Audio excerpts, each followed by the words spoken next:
Buenas tardes con todos, soy Yasmín P., integrante del equipo organizador del CONICA 2021. Agradezco su presencia en el primer Congreso Internacional de Ingeniería y Ciencias Ambientales. Hoy nos acompaña la geógrafa Luz Noelia Alvarado por la Universidad Nacional Mayor de San Marcos, con especialización en sistemas de gestión en seguridad, salud ocupacional y medio ambiente, especialización en prevención de riesgos laborales y en gestión del riesgo de desastre por Altos Estudios Nacionales. Actualmente es miembro de la Comisión de Riesgos de Desastres del Colegio de Geógrafos del Perú, que moderará la Magistral 1 Economía Circular para el Desarrollo, a quien le cedo la palabra.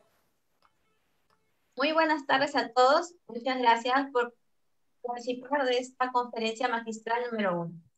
Permítanme presentarles al magíster Ricardo Félix Tello Medina, presidente del capítulo de Ingeniería Sanitaria y Ambiental del CDICA del Colegio de Ingenieros del Perú. Ingeniero Félix, muy bienvenido. Muy buenas tardes con todos los presentes. Bueno, le agradezco por la presentación.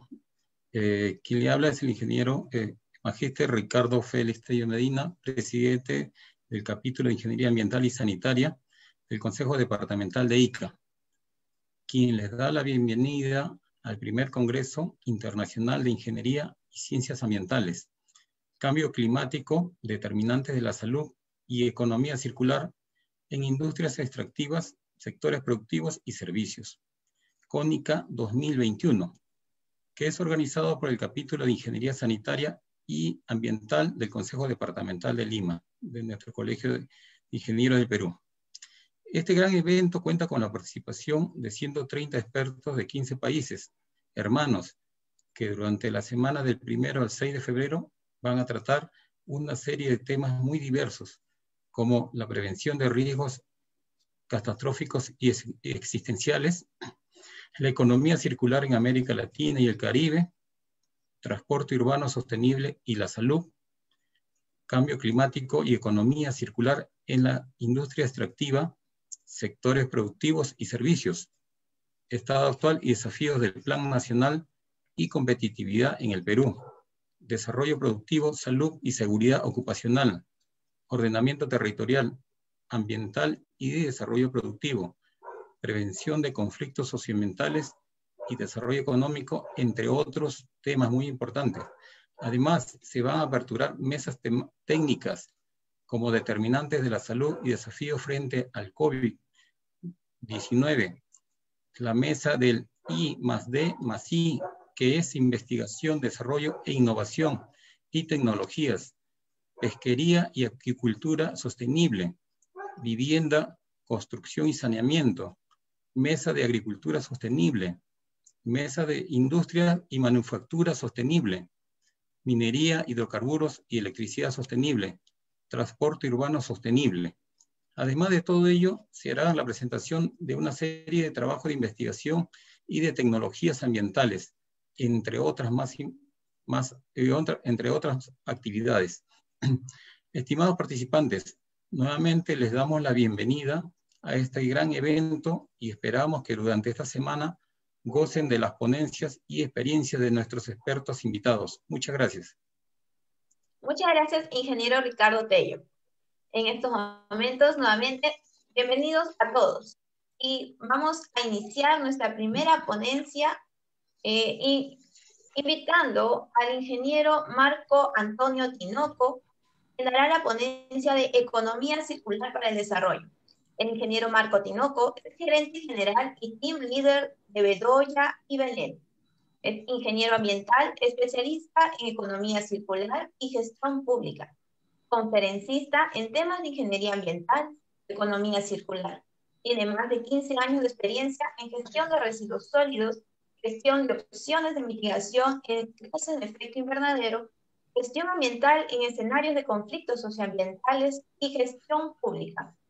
Al igual también es docente para entidades como INPE, la Universidad Católica, Colegios de Ingenieros del Perú, Universidad Nacional del Callao.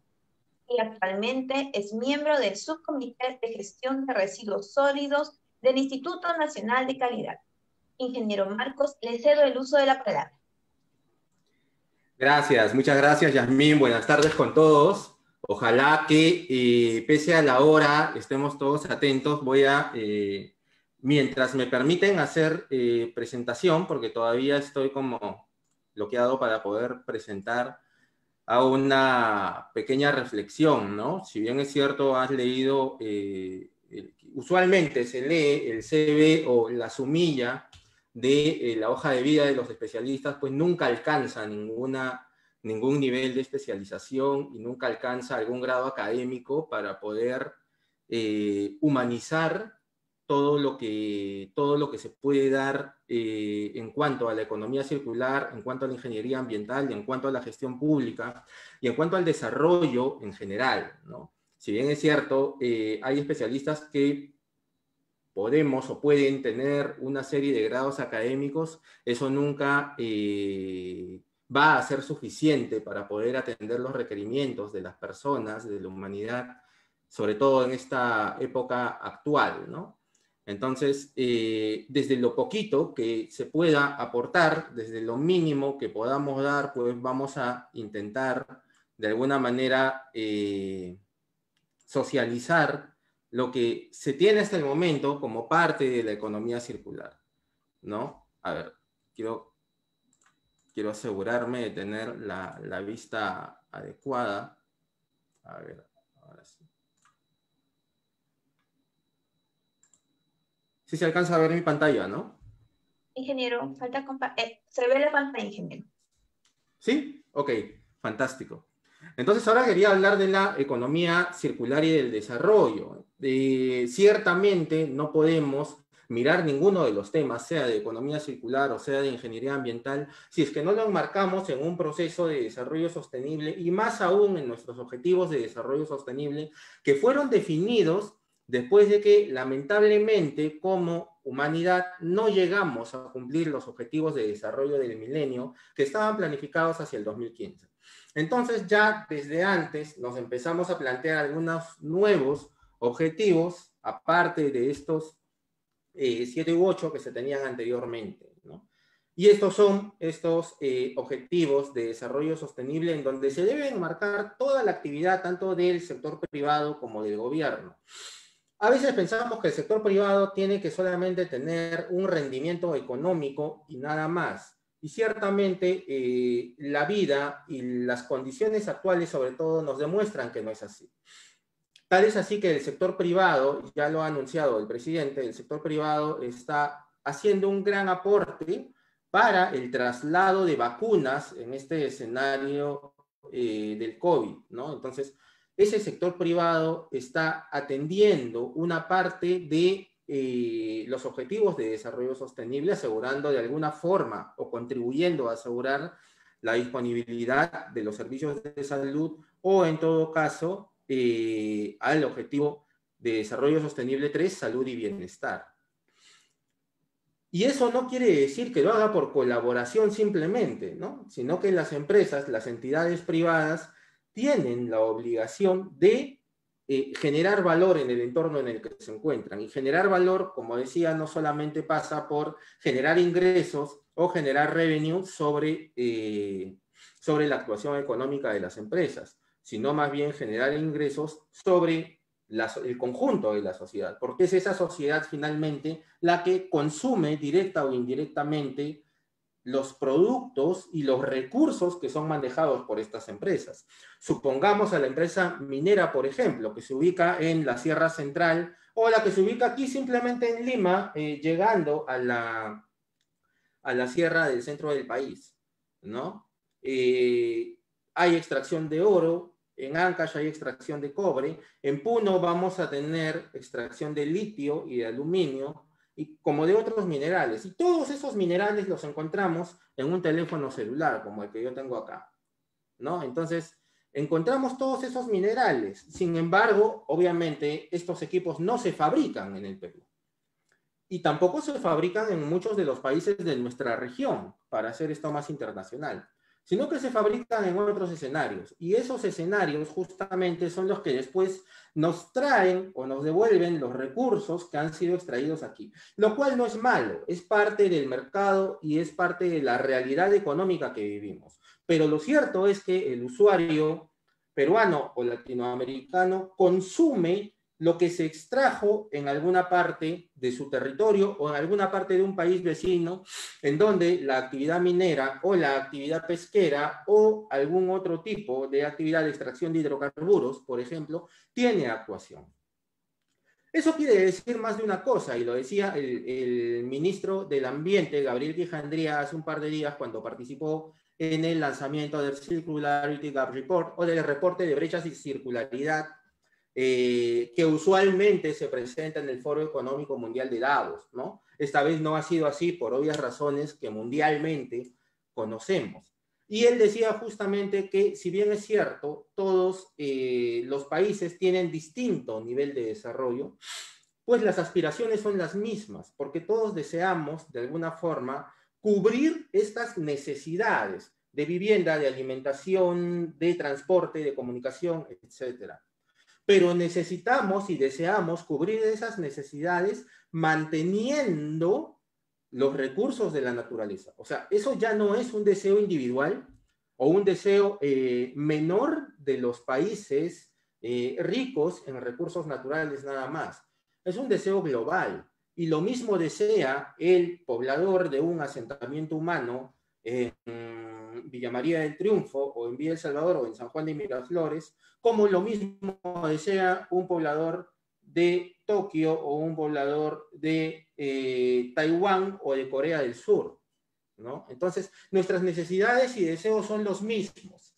Y los recursos, si nos damos cuenta, esta cadena de logística tan grande que transmite y traslada los recursos como materia prima o como bienes ya manufacturados, pues también tiene un orden global. Y eso nos hace repensar nuestra intención y nuestra necesidad de migrar hacia una economía circular, porque no solamente el mundo es casi esférico y también circular, sino también el manejo de estos recursos debe ser circular. Más adelante vamos a hablar del Circularity Gap Report o del reporte de brechas de circularidad, que esto es importante, ¿no? Un análisis hecho a inicios del 2020, todavía no hay data actualizada de esto, nos dice que el Perú ocupa en el ranking de países que han alcanzado o que están en camino a alcanzar los objetivos de desarrollo sostenible, nos ubica en el puesto 61 de un total de 193. O sea, más o menos en el segundo tercio, entre el primero y segundo tercio del conjunto de estos países evaluados.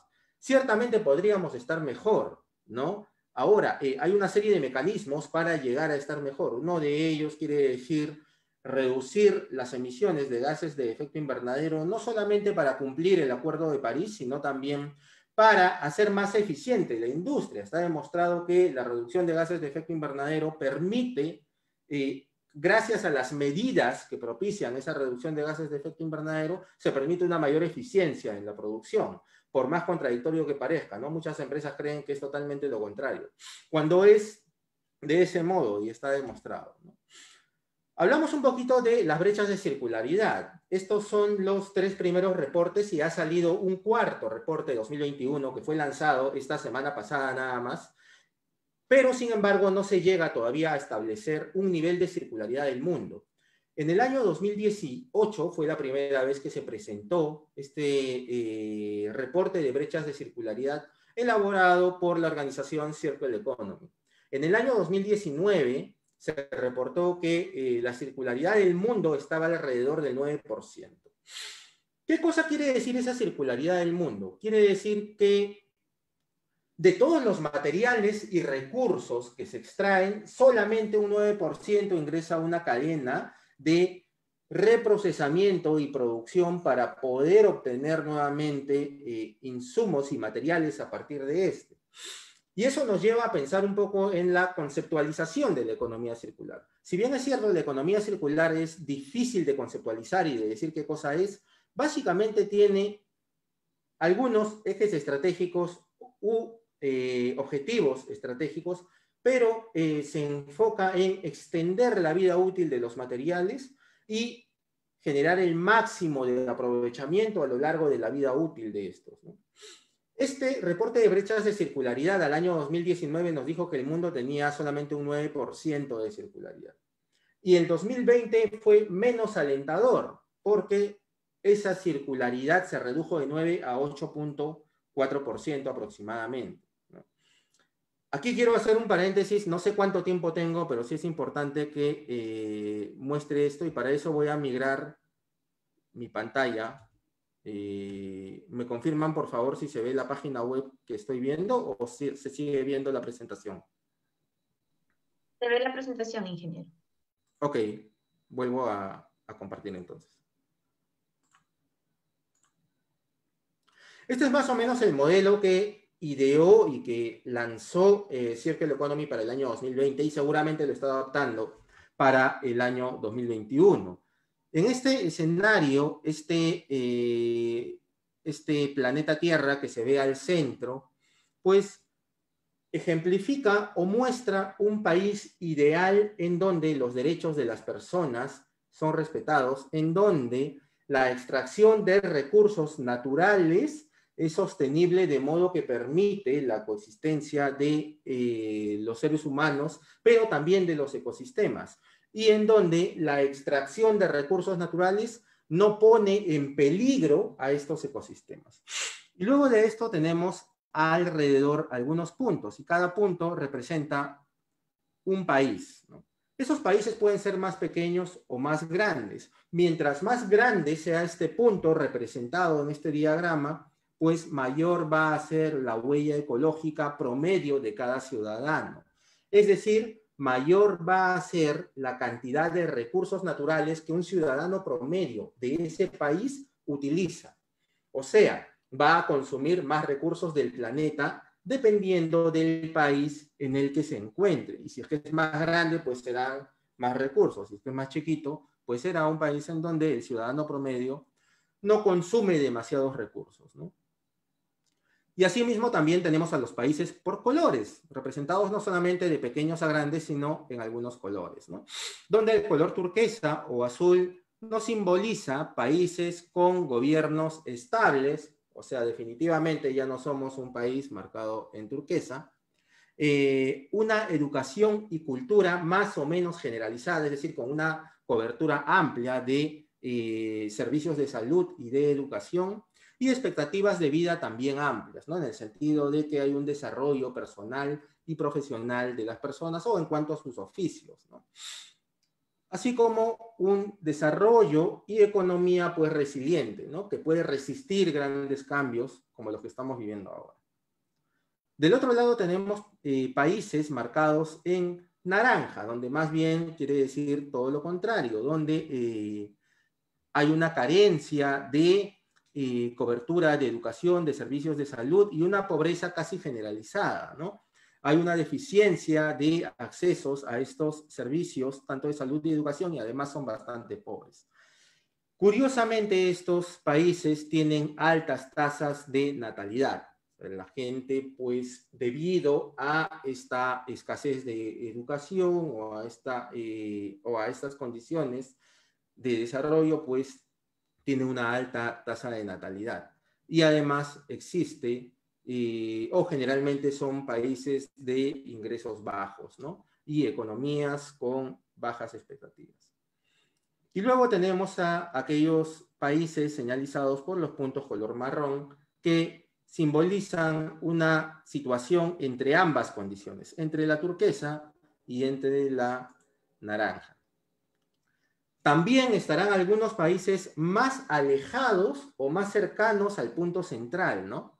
Y eso nos va a decir qué tan cerca del punto o qué tan lejos nos quiere decir qué tantos recursos o cómo la utilización de recursos de un país daña al planeta justamente a la vez que daña los ecosistemas de ese país, ¿no?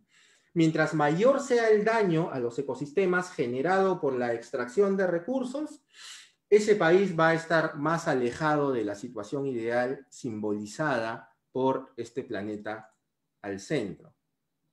Entonces, de esa forma, vamos a tener que muchos países van a estar representados en este dashboard que ha ideado Circle Economy, que los invito a revisar, cuya página web la pueden ver ahí, o simplemente buscan Circularity Gap Report 2020 y van a tener la información necesaria. Como un dato adicional, aquí está el Perú, que tiene un Human Development Index o un índice de desarrollo promedio de 0.748, ¿no? En fin, hay una serie de medidas, una serie de variables que entran a este modelamiento, pero tenemos que el Perú se encuentra al 2020 pre-pandemia, porque este reporte salió en febrero del año pasado, en un color marrón, o sea, ni tan estable para turquesa, ni tan movido política y socialmente como en naranja, ni tan alejado que utiliza tantos recursos, ni tan cercano como una situación ideal. Estábamos en la segunda capa. Dejo para reflexión de ustedes si este es ahora el Perú, como puede ser cualquier país de Latinoamérica, señalizado en este dashboard, ¿dónde estaríamos ahora en febrero del 2020? Voy a pasar rapidito a la presentación porque sé que no nos queda mucho tiempo. A ver. ¿Dónde estás? Ok. ¿Se observa la presentación? ¿Me confirman? Así es, ingeniero. Genial. Y bueno, eso nos lleva, eso fue el 2020, eso nos lleva al Circularity Gap Report 2021. Y cuando empezamos a hablar el año 2019, algunos del Circularity Gap Report todavía no eran tomados como parte de la realización de políticas de Estado. Este año, felizmente, el ministro del Ambiente ha estado siendo parte del panel presentador del Circularity Gap Report y justamente le hicieron una entrevista que está colgado en el canal tanto del Ministerio del Ambiente como de Bedoya y Venero. Entonces pueden visitarlo cuando lo deseen. Este año la particularidad que ha tenido el Circularity Gap Report es que ha hecho la relación entre la cantidad de materiales a la izquierda, la cantidad de materiales consumidos y la cantidad de materiales transformados, ¿no? Y más adelante hay una relación entre la cantidad de materiales consumidos en carbono y la cantidad de materiales generados en carbono, pero como emisiones de CO2, ¿no?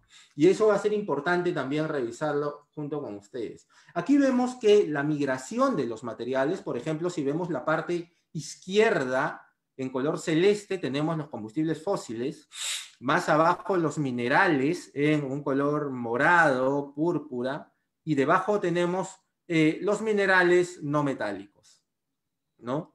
Todos estos ingresan a una serie de flujos y miren ustedes cómo van migrando de procesos y de sectores. Algunos ya cuando vean, vamos a la parte derecha, ¿no? Se van a todo lo que es movilidad, al desarrollo de tecnología, de aparatos, de insumos y de materiales de movilidad, otros a los de vivienda, otros a los de comunicación y así, ¿no? Todo lo que es biomasa, por ejemplo, si vemos al lado izquierdo, en el segundo cuadrado, empezando desde abajo, vemos que dice biomasa. Se ha extraído 16 gigatoneladas. O sea, 16.000 millones de toneladas, ¿no? Esta cantidad, perdón, millones de millones, gigas, toneladas. Esta cantidad de biomasa ven ustedes que va migrando a diversos sectores. Algunas se van también para vivienda, donde se usa la madera, por ejemplo. Otra parte se va para el sector de consumibles, básicamente para alimentos, y otras pues para servicios.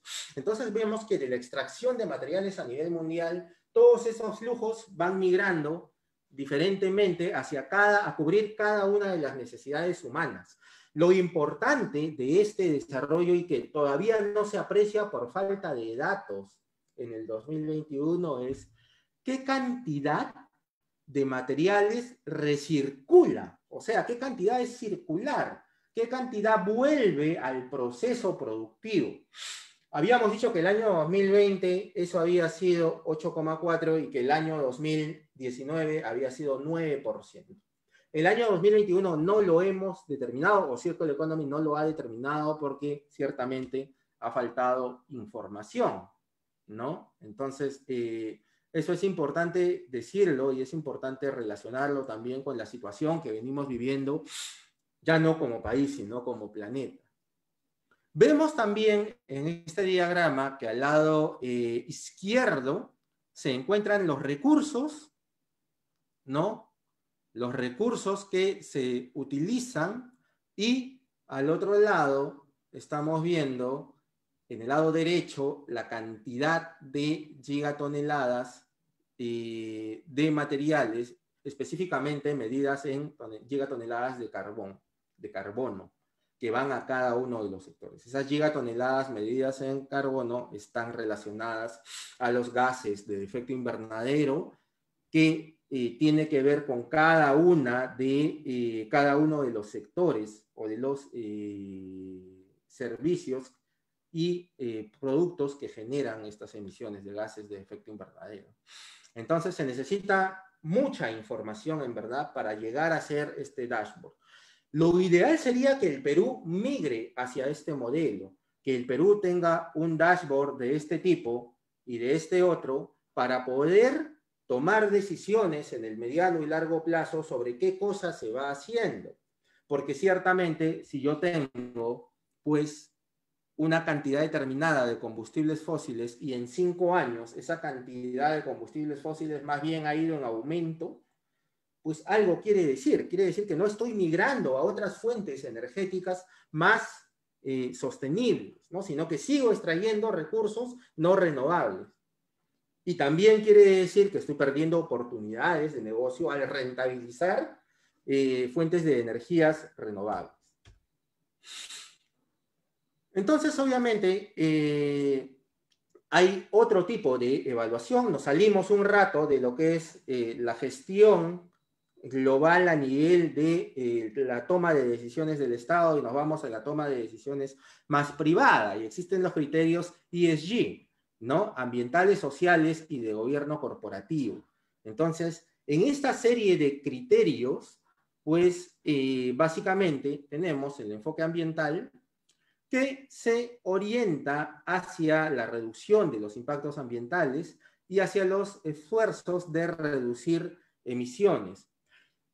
Tal vez parezca poco esos dos ítems, pero en verdad en la preservación de la calidad ambiental estamos hablando de calidad de agua, calidad del aire, calidad del suelo, de la gestión y manejo de residuos. Estamos hablando también de la eficiencia energética, al igual que en la reducción de emisiones de carbono, ¿no?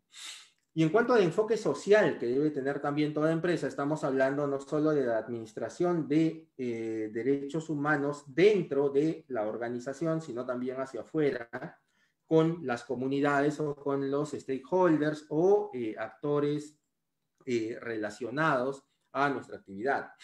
Y en cuanto a la gobernanza, pues sí tenemos que ver más bien con las remuneraciones al nivel interno, los derechos de accionistas y la relación entre accionistas.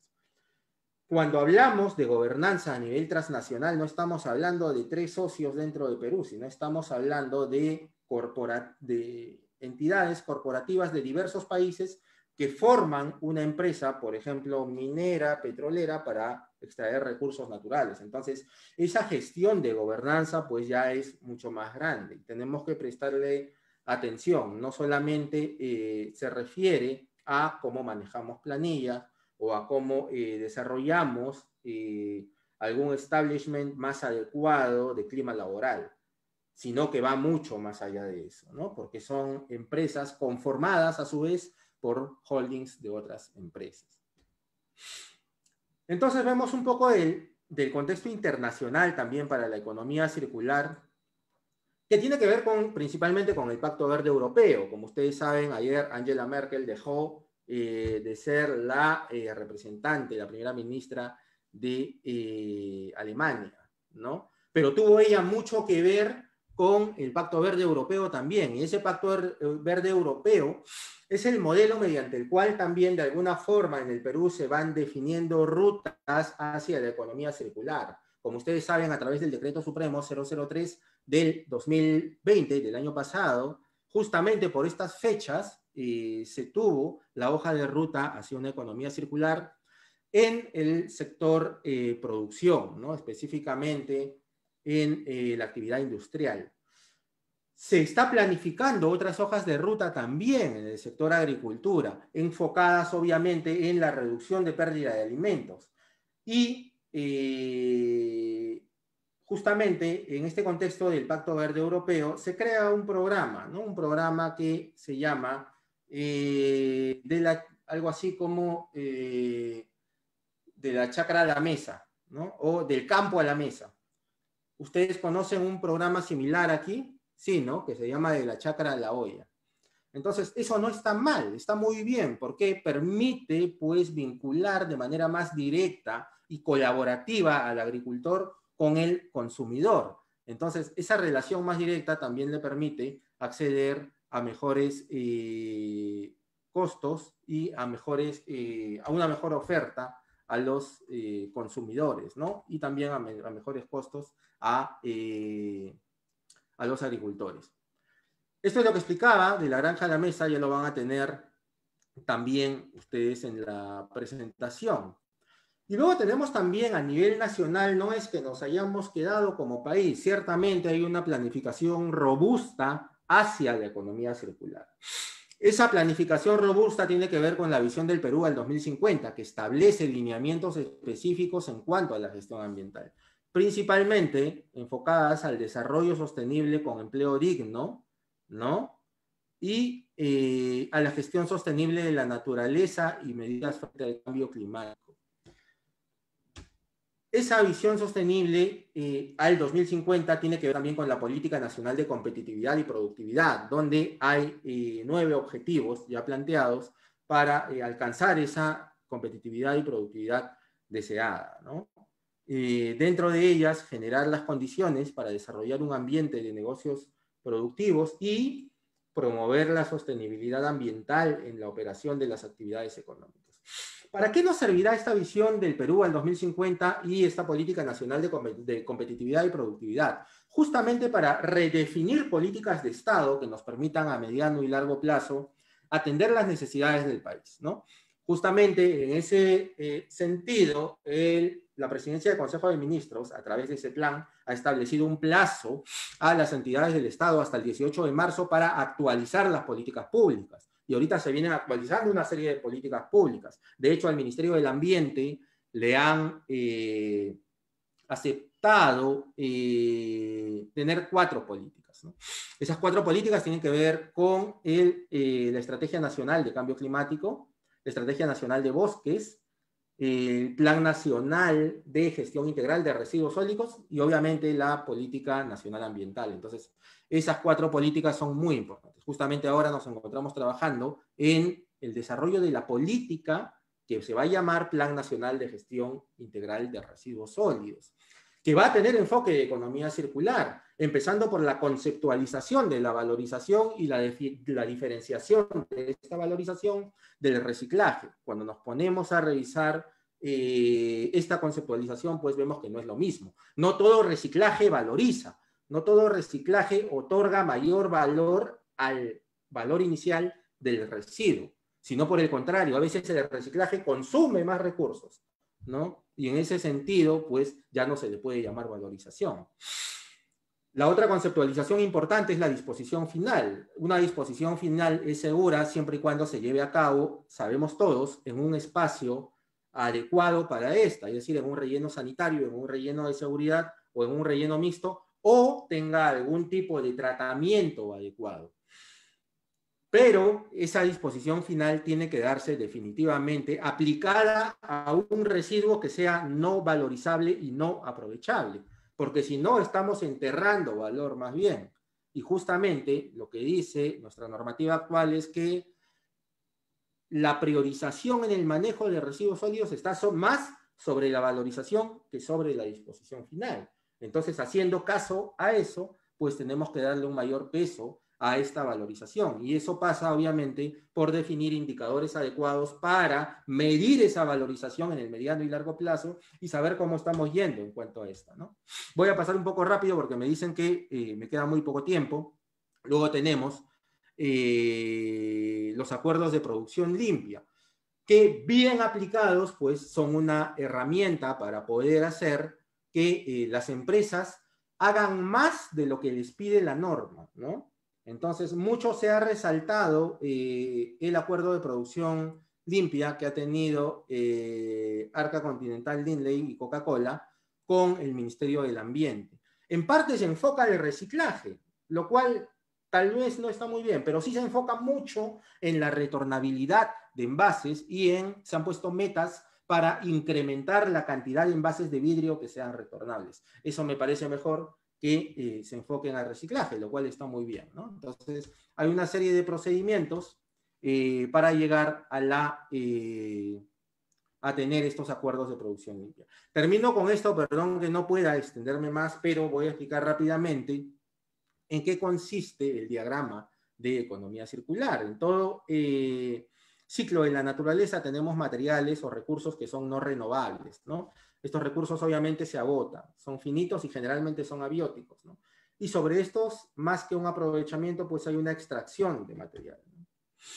Y esa extracción, pues, tiene que ser en el corto plazo reducida para poder ser lo más sostenible posible, ¿no? Eso nos va a llevar a un flujo de materiales que va a pasar de un extractor de recursos a un fabricante, de un fabricante a un proveedor de servicio o de un bien, y es así como ese material va a llegar a un usuario. Sin embargo, ese usuario tiene que, en la mayor medida posible, optar por opciones de mantenimiento, justamente para llegar a lo que decíamos, extender la vida útil de los materiales y los recursos. Si no hacemos mantenimiento a la computadora, al carro, al celular, pues simplemente se van a deteriorar más rápido y vamos a generar residuos mucho más rápido. Y luego de eso tenemos la reutilización y redistribución, y ahí ya estamos hablando también del segundo uso y de la venta para la reutilización. No estamos hablando de ningún cambio, solamente estamos hablando ahí de reutilización y redistribución. Y luego ya viene la restauración o reparación, la renovación y la refabricación, ¿no? Yo renuevo algo cuando repongo sus características y refabrico algo más bien cuando uso, por ejemplo, un chip de un celular o cuando uso una pantalla de un celular para otro equipo, ¿no? Es decir, estoy refabricando a partir de eso. Y en última capa tenemos al reciclaje. Si ustedes se dan cuenta, hasta hace poco considerábamos al reciclaje como la primera medida a tomar en cuenta para revalorizar las cosas. Y vemos que no es así, sino todo lo contrario, ¿no? En el caso del ciclo de recursos renovables, que principalmente son biológicos, pues tenemos esos materiales biológicos justamente. Y vamos a pasar de un flujo de materiales o de recursos igual hacia un fabricante. Por ejemplo, estamos pasando de la extracción de madera, del transporte de madera, al fabricante de muebles, al proveedor de un servicio, de repente de mantenimiento de estos muebles, y eso va a ir hacia un consumidor, ¿no? Y en el proceso de uso vamos a tener diversos caminos igual, ¿no? Y la mayoría de ellos, o algunos de ellos, van a estar relacionados a la regeneración de este recurso mediante su incorporación a la biosfera, como el compostaje, como el biol, como la generación de biogás, por ejemplo, ¿no? Y estos van a estar relacionados nuevamente al cultivo y cosecha de recursos, ¿no?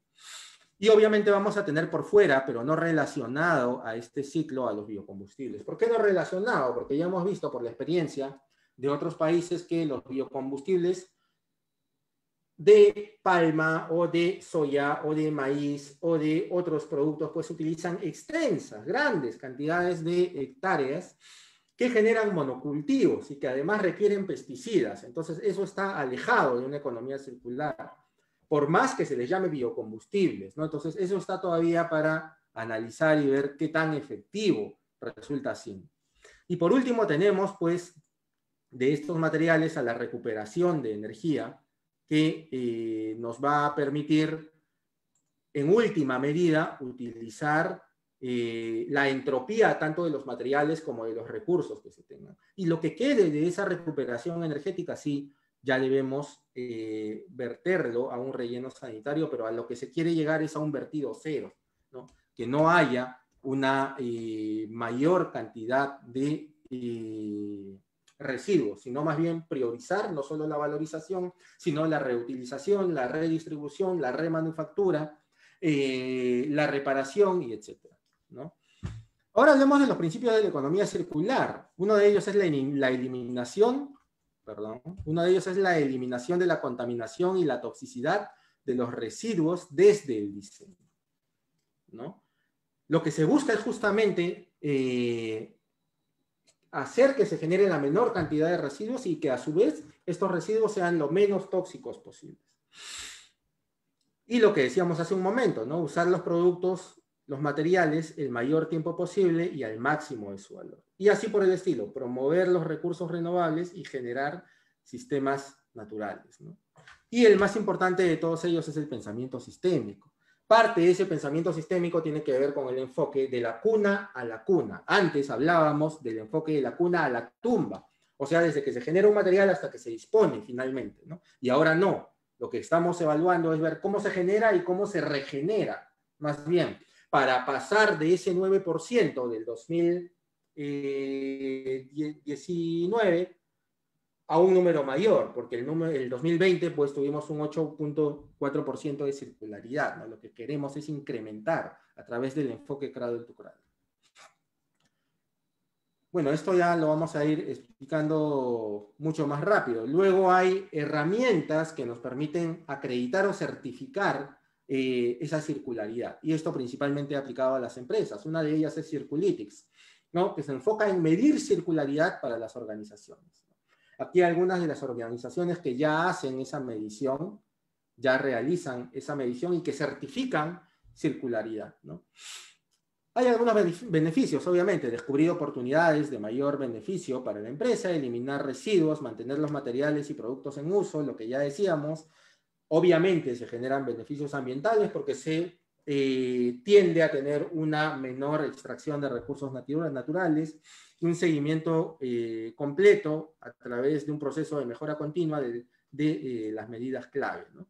Y la claridad del desempeño circular, o sea, cómo se viene desarrollando la circularidad dentro de la organización. Y obviamente hay una ayuda a la transición hacia la circularidad, ¿no?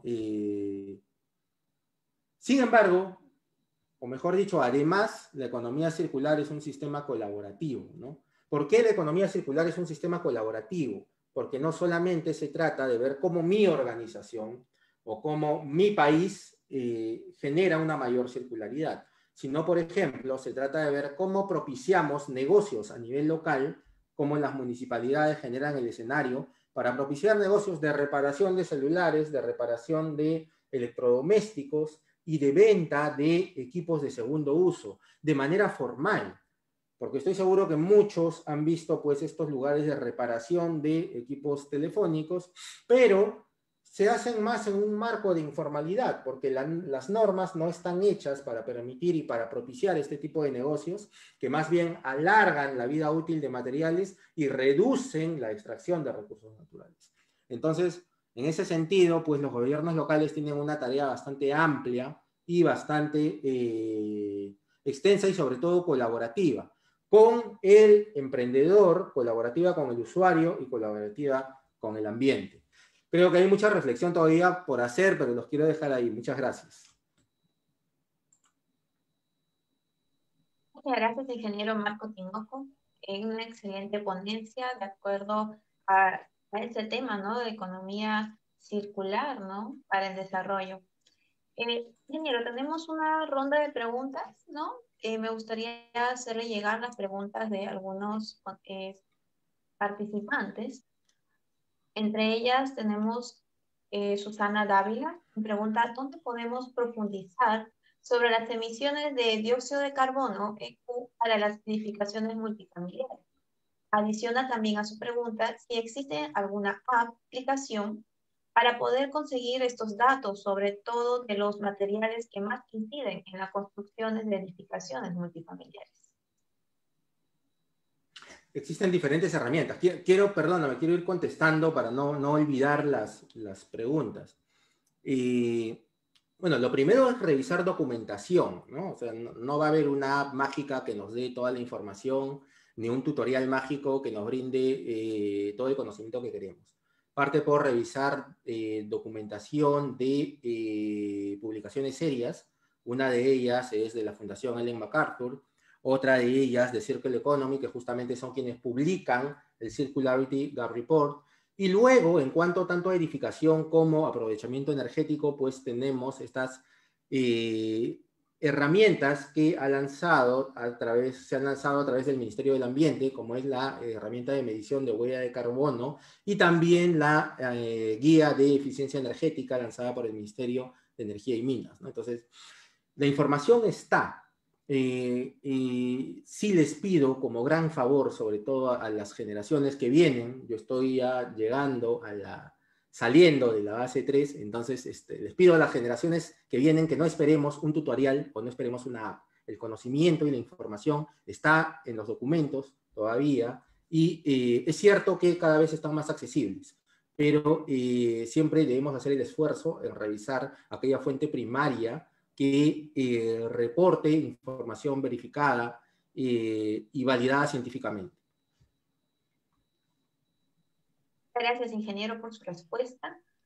Luego consulta también a Alexandra Mendoza sobre qué opina del nexo en la industria 4.0 y la economía circular. ¿Cuáles serían las pros y contras en el contexto peruano? Ninguno, son totalmente complementarias. La industria 4.0 se refiere justamente al mejor aprovechamiento de recursos, al incorporar ya no solamente la dimensión social y la dimensión ambiental, sino también la dimensión de eficiencia fuera del desarrollo de la entidad privada, ¿no? Eso quiere decir economía circular, sino que está dicho de otra forma. Contradicciones no hay ninguna, complementariedades pueden haber muchas y enfoques también, ¿no? Sin embargo, al final lo que las empresas van a querer es generar la mayor rentabilidad con el mejor enfoque ambiental posible. O dicho de otra forma, generar un mundo mejor sin perder valor en lo que hacemos. Ingeniero, tenemos a Milus Callanos que nos pregunta, muy buenas tardes, ingeniero. Con respecto a los biocombustibles, el biogás obtenido a partir de la biomasa residual se encontraría enmarcado dentro de la economía circular, considerando que recircula el carbono. Sí, sí se encontraría enmarcado dentro de un ciclo biológico de economía circular. Aquellos biocombustibles que no estarían enmarcados o incluidos en este flujo serían aquellos que utilizan grandes extensiones de cultivo solamente para generación de combustible, porque ahí estamos teniendo un mayor impacto sobre el suelo, empobreciéndolo, un mayor impacto sobre el ambiente usando pesticidas, muchas veces químicos, y además, ya lo dije, empobreciendo el suelo y utilizando un espacio grande, un espacio muy extenso para producir combustible antes que producir alimentos, ¿no? También tenemos la pregunta de Carla Moreno, donde nos pregunta, ¿existen metodologías para evaluación de circularidad a escala de ciudades o país? Hay muchas, y en verdad tanto la de Circulytics como la de Cradle to Cradle son adaptables, ¿no? Sin embargo, ISO está desarrollando una herramienta para medir, básicamente un estándar para poder medir circularidad, también enfocado en entidades. Sin embargo, toda herramienta es adaptable a la aplicación. Es lo mismo que ocurre con los ISOs y con OSAs, ¿no? Al final, la organización puede ser muchas cosas. La organización puede ser una entidad, puede ser una ciudad o puede ser una empresa pequeñita de 3 personas. Eso depende mucho del enfoque que uno le dé y de cómo utilice la herramienta finalmente, ¿no?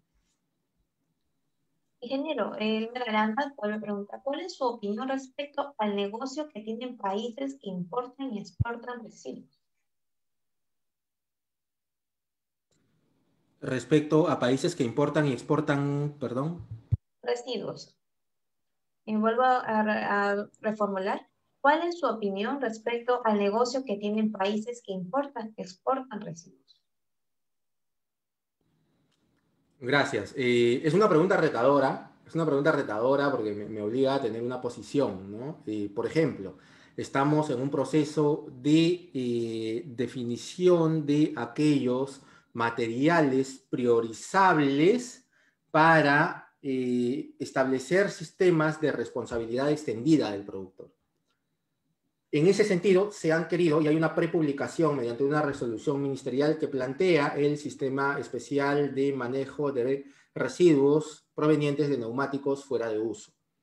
Ok, y la idea es justamente que estos neumáticos fuera de uso sean utilizados, además de para hacer, pues, canchitas de grasa artificial, o además de generar un elemento para el asfalto, sean utilizadas para el coprocesamiento de energía en hornos cementeros. Hasta ahí todo ok, porque estarían ingresando a un ciclo regenerativo de energía para utilizar la entropía contenida en ese material. Pero ¿qué ocurre cuando como país todavía no hemos generado el sistema de logística inversa que permita recuperar estos neumáticos, recolectarlos y hacerlos llegar a las empresas cementeras a la puerta para que ingresen a sus hornos cementeros? Ocurre que el privado pues simplemente va a decir, ya, importo neumáticos fuera de uso de otro país, o sea, importo residuos. Entonces, en vez de propiciar una recuperación energética, estaríamos propiciando que vengan más residuos, ¿no? Y eso ocurre cuando nos retrasamos en generar estos mecanismos de responsabilidad extendida del productor para hacer que más bien la cantidad de residuos de neumáticos fuera de uso disminuya en nuestro país. Entonces tenemos una gran tarea ahí, y esa pregunta es excelente porque nos permite reflexionar sobre la tarea que tenemos en cuanto a la responsabilidad extendida del productor y cómo esta responsabilidad extendida del productor implementada en el país nos permite importar menos residuos. Ingeniero, creo que esta pregunta va complementando a lo que usted nos comenta. ¿Podríamos decir que el no aplicar la economía circular se estaría haciendo una pérdida económica de las mismas que luego no se podría recuperar? Entonces, la economía se ve perjudicada. Teniendo en cuenta que un modelo capitalista como la que se viene aplicando en el país, esto sería de mayor preocupación porque el capital económico se estaría afectando. Totalmente.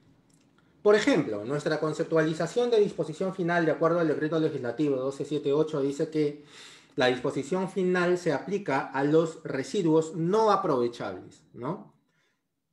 Y que además la valorización es la primera prioridad antes que la disposición final.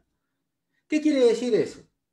Que la disposición final se tiene que dar sobre el residuo no aprovechable. De lo contrario, estaríamos enterrando valor. Estaríamos enterrando valor potencial de un residuo, ¿no? Sin embargo, nuestra brecha todavía de cobertura del servicio de limpieza pública se mide en cuanto a la cantidad de personas que acceden a una disposición final segura, pero todavía no la podemos medir en relación a qué cantidad de residuos se valoriza y cuánto nos falta para llegar a un óptimo. El año 2019 estuvimos en alrededor de 0.85% de residuos valorizados a través de los programas de segregación en la fuente y recolección selectiva. Seguramente es un poco más por el flujo informal, pero todavía no se tiene eso registrado, ¿no? Entonces, lo primero es establecer ese indicador que nos diga cómo estamos en cuanto a valorización completa, y lo segundo es, obviamente, dejar de considerar como complementaria a la valorización dentro de los sistemas de manejo de residuos sólidos. De hecho, es prioritaria, de acuerdo a ley, antes que la disposición final, ¿no? Ingeniero, Christopher Ruiz nos consulta. La ONU ha estimado que 50 millones de toneladas de residuos electrónicos por año a nivel mundial, donde el 80% de ellos terminan enterrados en países en desarrollo.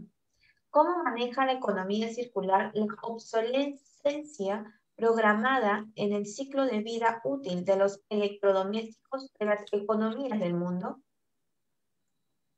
Bueno, en realidad hay dos preguntas ahí y me encanta que sean tan interesantes. Yo les recomiendo ver el documental El vertedero electrónico, así se llama, El vertedero electrónico. Y van a ver que muchos, en realidad, de los países, tanto de, tanto Estados Unidos como de la Unión Europea, exportan residuos y van a parar a países de África o a algunos países pequeños de Asia, ¿no? De hecho, el 2018, China en enero cerró la importación de residuos, principalmente de plástico, ¿no? Cerró la importación de residuos, o sea, dijo, no voy a recibir más residuos. Muchos de los materiales, muchos de los residuos de aparatos eléctricos electrónicos que provienen de estos países son ingresados a diversos países, incluidos el nuestro, como material de segundo uso o como equipos de segundo uso. Pero en realidad, detrás de la puerta del container, pues están los residuos, ¿no? Y esos residuos terminan generalmente en botaderos. Y para extraer cobre, para extraer una serie de materiales, pues son quemados, generando no solo las emisiones, sino la afectación de las personas que están relacionadas a ese trabajo dentro del botadero o dentro del vertedero. Entonces, ¿qué cosas se podría hacer? Claro, el tema de propiciar una obsolescencia programada cada vez menor es importante. Parte de eso es la modularidad o la modularización. Por ejemplo, si yo tengo un celular, de hecho ya hay una empresa en Alemania que se llama Fairphone, que te vende los celulares y son desmontables y además son compatibles. Uno de ellos, una estrategia es la modularidad. Por ejemplo, yo puedo tener un celular, como el que tengo en la mano, al que si se le malogra la pantalla yo pueda cambiárselo. Y al que si es que se le malogra la cámara, yo pueda cambiarla. O si es que se le malogró un botón, el botón lateral de encendido, también pueda cambiárselo. Eso es la modularidad. Hoy en día no se puede en casi ninguna marca, salvo esta que les digo, Fairphone, que de hecho tiene una página web. Entren, se llama Fairphone, o sea, Fairphone en inglés, y tiene además muchos manuales descargables para reparar cosas en casa, para reparar la licuadora, la tostadora, etc. Entonces, eso es la modularidad.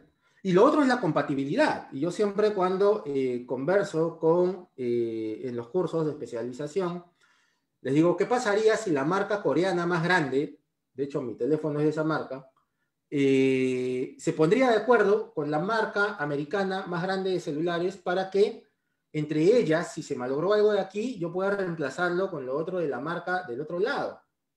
Y entonces, en vez de tener una competencia reñida, voy a tener una complementariedad.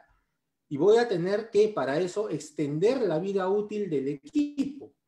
Y al extender la vida útil, pues voy a procurar que más personas lo usen. Si yo quiero migrar a un mejor modelo, pues entrego este equipo a la casa comercializadora, que a la vez lo pondrá un poquito mejor y lo venderá en iguales condiciones o de repente repotenciado o renovado a otro usuario que esté en condiciones de adquirirlo. Pero en sí el mismo equipo seguirá todavía circulando entre diversos usuarios. Y cuando ya no pueda circular, de repente me servirá la tarjeta principal del teléfono, o me servirá la cámara para un sistema de seguridad, porque ahora las cámaras de los celulares son muy buenas, ¿no? O me servirá de repente algún otro componente, mediante un proceso de refabricación. Por eso hablábamos de los ciclos, ¿no? Del mantenimiento, del reuso y la redistribución, de la renovación, de la refabricación y así por el estilo, hasta llegar a la reciclaje, que es lo último, ¿no? Entonces, creo que dos medidas principales pues son esas, ¿no? Migrar hacia la modularidad y hacia la compatibilidad. Eso tiene que ver ciertamente con el slide último que les mostraba sobre la economía colaborativa, ¿no? Entonces, para eso, ambas marcas tienen que querer colaborar entre sí para beneficiar al usuario, porque el beneficiario final siempre va a ser el usuario.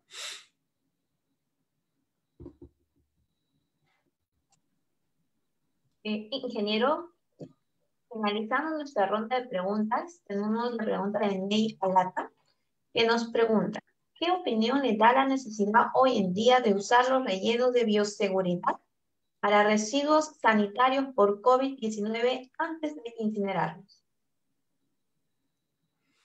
De hecho, la mejor medida es una esterilización térmica, ¿no? Que puede ser de diversos tipos. La incineración es uno de ellos.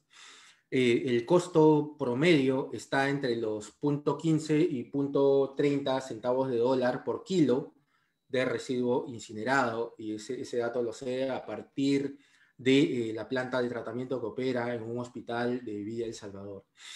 ¿Por qué no se viene haciendo? Bueno, no se viene haciendo por una serie de motivos. La inversión es elevada y por ley todavía los residuos hospitalarios no se exigen ser tratados. Se dice que preferentemente deberían ser tratados de manera previa a su disposición final, pero no hay una obligatoriedad.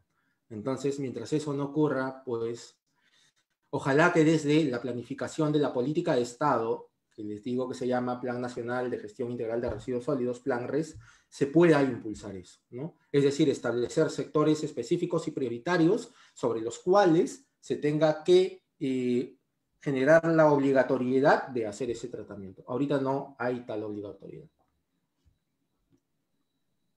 Muchas gracias, ingeniero Marco Tinoco. Tenemos aún un gran número de preguntas. Agradecemos a todos nuestros espectadores por esta ronda de preguntas.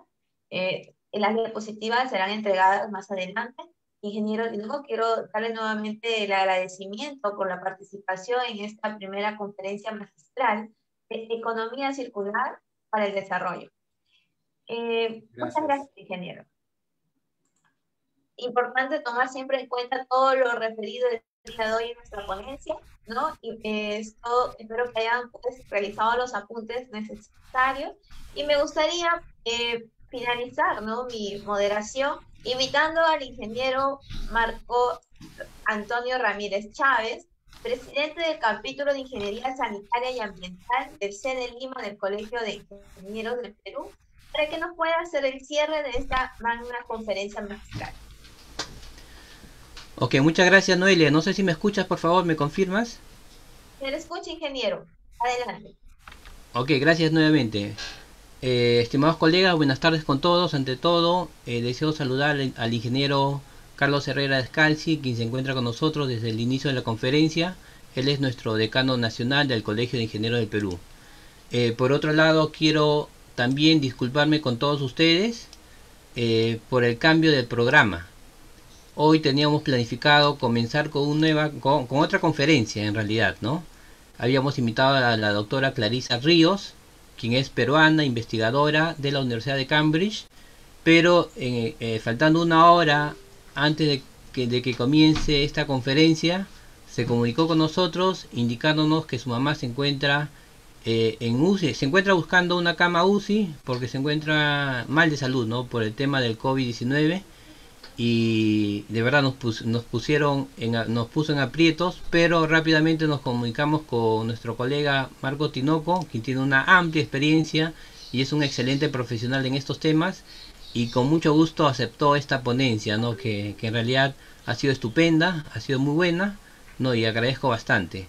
La conferencia de Clarisa Ríos, ¿no?, la vamos a programar próximamente, posiblemente de acá a 3-4 semanas, ¿no?, o si no también en un espacio donde presentemos su ponencia en el marco del Bicentenario Nacional, que ya lo estamos planificando en el Consejo Departamental de Lima.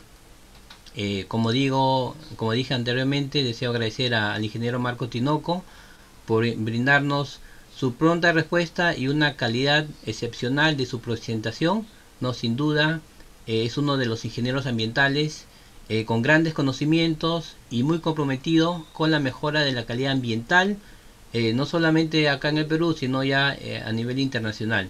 La presentación ha sido muy clara, muy buena, ¿no? Es necesario seguir trabajando, como él indica, ¿no?, de la visión sostenible del país al año 2050 y mucho más que eso, ¿no? Hoy en día la planificación con los ministerios en temas de economía circular son altamente importantes, y ese tiene que ser el camino para ir construyendo políticas en pro del desarrollo sostenible.